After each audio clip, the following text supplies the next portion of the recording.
Mélanie est une condisciple de jeunesse qui a toujours aimé la beauté, se faire les ongles, se pomponner, être toujours bien coiffée et très propre, qui était une élève studieuse et, il faut le dire, très intelligente.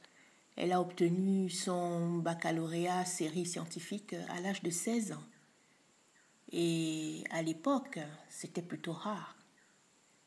Elle a donc fait médecine et à la fin de ses études supérieures, ses parents lui ont ouvert un cabinet médical. Tout se passait bien pour elle. Elle gagnait bien sa vie, menait une belle vie, jusqu'au jour où, brusquement, elle a vendu le cabinet pour aller faire une formation aux États-Unis sur la cosmétique, le make-up, l'onglerie, la perruquerie, je ne sais même pas si ça se dit. Personne n'a rien compris. Mais en réalité, ce qui s'est passé, c'est quoi? C'est que, comme elle le dit si bien, le cabinet marchait très bien. Je me faisais vraiment beaucoup d'argent, mais j'étais vide à l'intérieur de moi. Elle avait réalisé qu'elle avait fait ses études de médecine pour faire plaisir à ses parents et aussi pour le prestige. Elle voyait combien ses parents, sa famille étaient fiers d'elle. Néanmoins, elle avait comme une forme de frustration, de stress et surtout le sentiment de n'être pas à sa vraie place. Elle n'était pas du tout épanouie dans ce qu'elle faisait, même si c'était plutôt gratifiant que d'être une aide à la santé pour tous. Cela faisait un moment déjà qu'elle songeait à faire autre chose, mais en plus de sa profession. Mais quoi? Jusqu'au jour où elle est tombée sur une émission télévisée qui mettait en avant le parcours d'une ancienne assistante de direction qui bossait pour une société de renom et qui gagnait vraiment très bien sa vie et qui avait tout lâché pour se mettre à son propre compte dans le domaine de l'agriculture et qui était devenue multimillionnaire en quelques années. Donc ça a fait tilt dans sa tête et elle s'est dit « Mais oui, c'est ça !» C'est ce jour-là qu'elle a pris la décision de faire ce qu'elle aime faire depuis son enfance. Il fallait donc qu'elle se forme dans les meilleurs établissements. Pourquoi je vous parle de ça?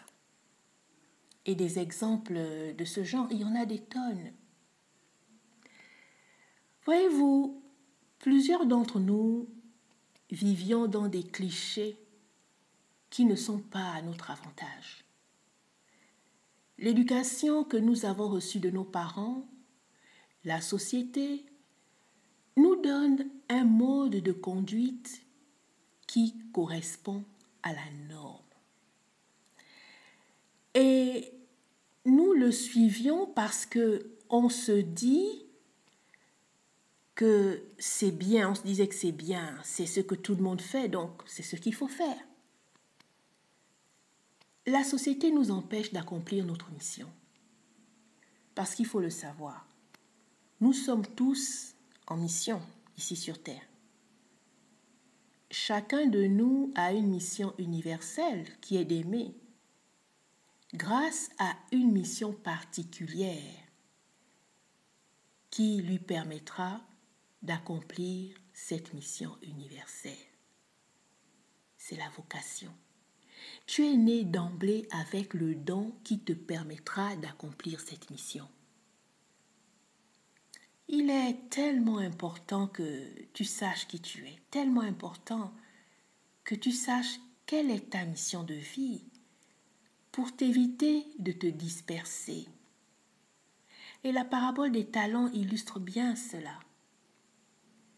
C'est le conditionnement négatif du monde extérieur Qui t'a fait oublier cette mission pour laquelle tu as accepté de venir t'incarner ici-bas? Tu ne t'es pas retrouvé sur Terre. Tu n'es pas tombé dans cette planète comme un cheveu dans la soupe. C'est toi-même qui as d'abord accepté de venir ici pour répandre l'amour dans ce lieu où l'amour est devenu une option. Et qui t'es empressé de courir, de tout faire pour être le gagnant de la course en atteignant l'ovule de cette femme que tu avais toi-même choisie pour mère. Bon, ça c'est encore un autre domaine, hein? On passe. Donc, même en exprimant très jeune ton désir, par exemple, de devenir plus tard un artiste peintre, tes parents peuvent t'en avoir empêché parce qu'ils estimaient que ce n'était pas bien, que ce n'était pas bien vu, en tout cas pour des tas de raisons. Et ils t'ont orienté, l'éducation nationale t'a orienté vers une filière qui ne te correspondait pas du tout. Et qu'est-ce que tout cela a engendré? Ça a donné un homme ou une femme qui ne s'éclate pas dans sa vie professionnelle. C'est pourquoi tu as des personnes qui bâclent leur travail et qui ne visent pas l'excellence et n'attendent que le salaire à la fin du mois. Qu'aimais-tu faire lorsque tu étais enfant? Quel était ton rêve? Qui voulais-tu devenir plus tard? Parce que c'est là qu'est cachée ta véritable passion. Regarde bien, essaie de te souvenir, surtout avant tes 7 ans. Car les périodes les plus importantes de ta vie se situent de 0 à 7 ans, de 7 à 14 ans et de 14 à 21 ans. Donc, avant que tu n'aies 7 ans, tu savais déjà quelle était ta raison d'être et ta passion. Et même aujourd'hui encore, quel que soit ton âge, regarde bien dans quoi est-ce que tu passes le plus ton temps à faire, sans voir le temps passer. Une activité que tu fais avec goût, pour laquelle tu peux t'enfermer des heures entières, sans pression, sans voir le temps passer. Et pour laquelle tu as le sentiment d'avoir à peine commencé. C'est tout simplement que ce que tu fais te passionne. Tu comprends que si dans ton lieu de travail, tu as l'impression que le temps n'avance pas, que tu as hâte de rentrer chez toi, c'est qu'assurément tu n'es pas en train d'accomplir ta mission de vie. Ce n'est pas ta place. Le travail que tu fais est ennuyeux. Et peut-être même que tu as hâte de rentrer chez toi pour accomplir quelque chose que tu aimes faire et qui est peut-être celle-là ta mission de vie. Vous voyez, la passion, c'est vraiment quelque chose d'intense pour laquelle tu es prêt à tout pour l'accomplir, coûte que coûte. C'est ça ou rien.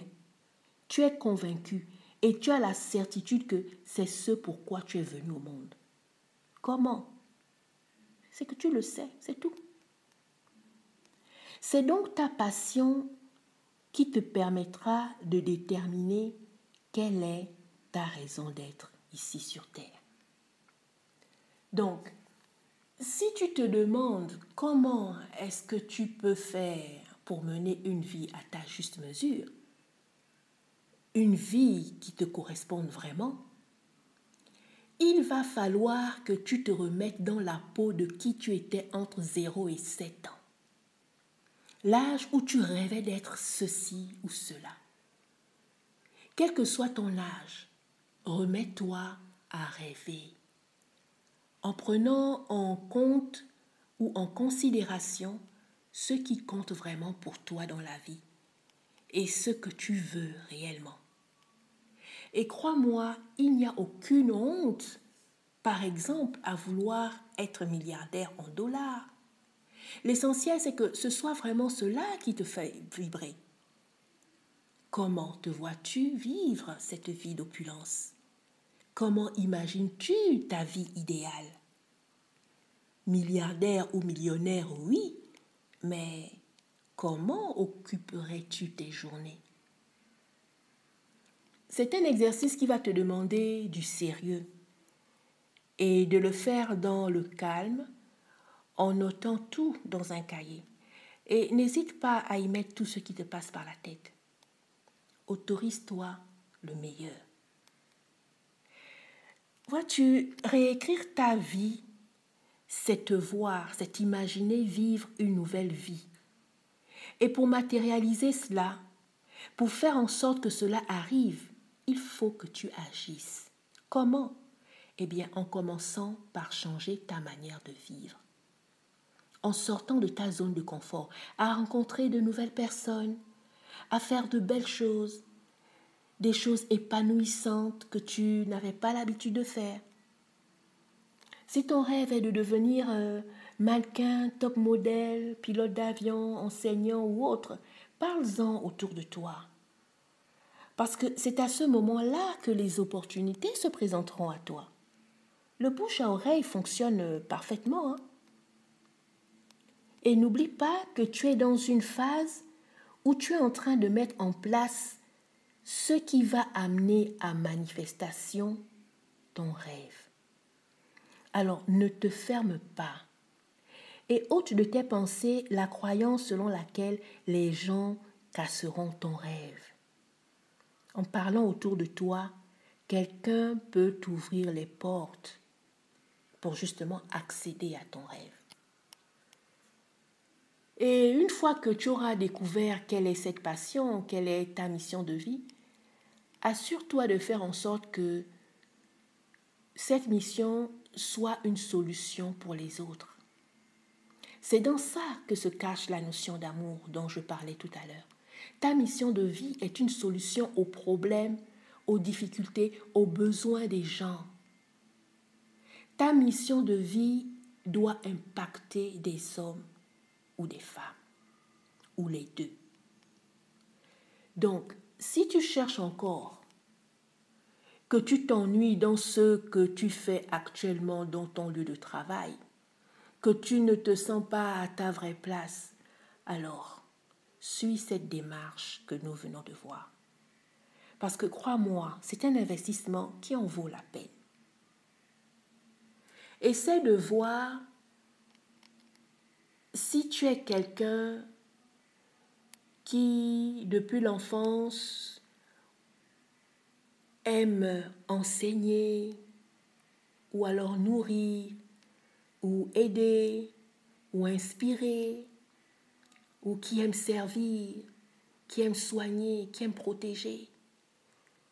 Ce sont des indices qui pourront t'aider à te retrouver pour déterminer quelle est ta mission de vie. Connaître sa mission de vie est très important parce que c'est la mission de vie qui te donnera ou qui donnera un sens à ta vie et te poussera à te lever le matin.